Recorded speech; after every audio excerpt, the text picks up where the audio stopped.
আমরা যাব মেঘখুম। সব কিছু বের করছো? এখন সিএনজি থেকে মেন রোড থেকে সিএনজিতে আসলাম 100 টাকা দিয়ে। এখান থেকে যাইতে আসেন আসেন আসেন।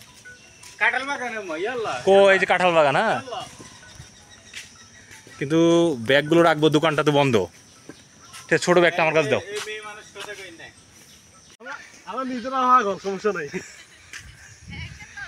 কি জায়গা রে ভাই, ওই আইসি।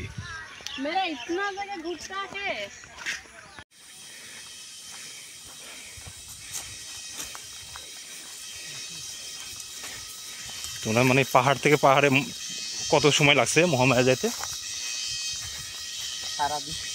সারাদিন। খাওয়ার দাওয়া?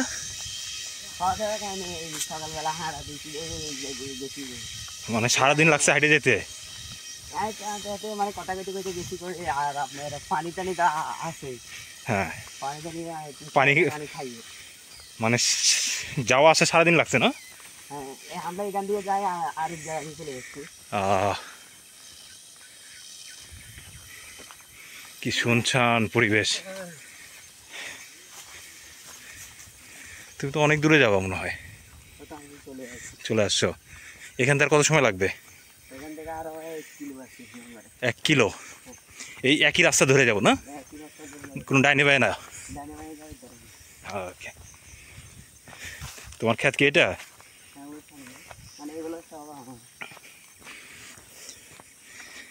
এগুলো আবাদ কি করে বাবা?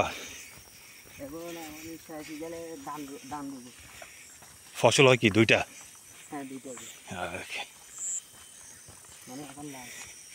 এই বন জঙ্গলগুলো কি সরকারি সব? আর এই যেগুলো নিচে জায়গা এগুলো মানুষের?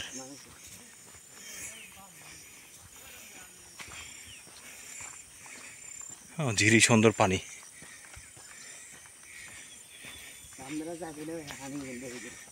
হ্যাঁ, খুব ভালো লাগলো। সকালে আসতে পারলে ভালো হতো, তাই না? আমরা কই কই ঘুরলাম, খামাখা অনেক জায়গায় ঘুরছি। এই জায়গাটা অনেকেই চিনে না, তাই না? মানে নতুন আবিষ্কার হয়েছে। রিক্সাওয়ালা সিএনজি চালক কেউ চিনে না। ঠিক আছে ভাই, থাকো। কি নাম তোমার? ঠিক আছে, একটু টাটা দিয়ে দাও। ওকে সাব্বির, ভালো থাকো। হ্যাঁ, ওই সবজি তুলছে কে? তুমি? তুমি তুলে রাখছো না? ওকে। খুবই চমৎকার পরিবেশ, শুনশান নীরবতা। আসলে এরকম পরিবেশটাই আসা দরকার সবসময়, একটা মনে শান্তি বাড়ে তাতে। ভাই কি ভয়ানক জায়গা, কোনো বাড়ি ঘর নাই, মানুষজন নাই। একটা ঘিরি খাত ধরে পাশ দিয়ে একটা রোড, এই রোড দিয়ে যাচ্ছি। এখানে কোনো ট্যুরিস্ট আসে না। আমরা আসলে জানি না কখন পৌঁছাবো। তো পাহাড়ি রাস্তা 1 কিলোমিটার শেষ হয় না আমাদের। 20 মিনিট আগে বলছে যে 1 কিলোমিটার সামনে। এখন হাইটে যাচ্ছি, ফাইনাল দেখা যায়। খুব মজা লাগতেছে, আবার ভয় ভয় করতেছে।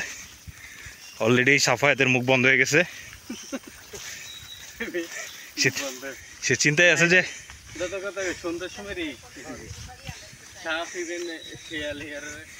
সাফায়াত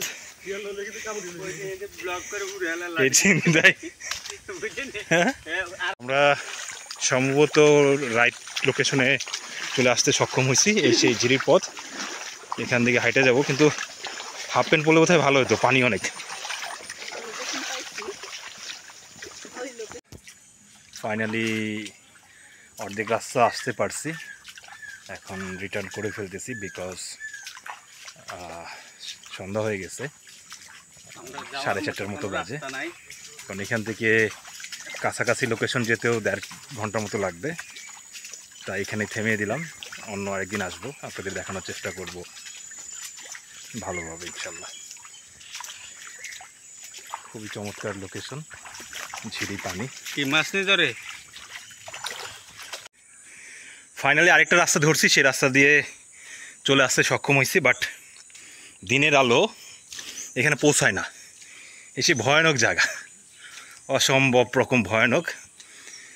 এখানে কেউ ভুলেও আসবেন না। আমার মতো যারা বোকা তারা আসলে সমস্যা নেই, কিন্তু সবাইকে রিকোয়েস্ট করব এইসব জায়গায় না আসার জন্য। আলহামদুলিল্লাহ ফাইনালি এই জঙ্গল থেকে বের হয়ে আসতে পারছি একটু মুক্ত খোলা জায়গায়। প্রচণ্ড ক্লান্ত হয়ে গেছে। আলহামদুলিল্লাহ আলহামদুলিল্লাহ, আল্লাহর অশেষ রহমত। পথ হারিয়েও পথ খুঁজে পেয়েছি। এই রাস্তায় কেউ কখনো গাইড ছাড়া আসবেন না। সবার কাছে একটাই অনুরোধ, অবশ্যই রাস্তায় গাইড নিয়ে আসবেন। শান্ত পরিশ্রান্ত, পথের কোনো শেষ নেই। এই পথ যে কবে শেষ হবে, কোথায় শেষ হবে জানি না।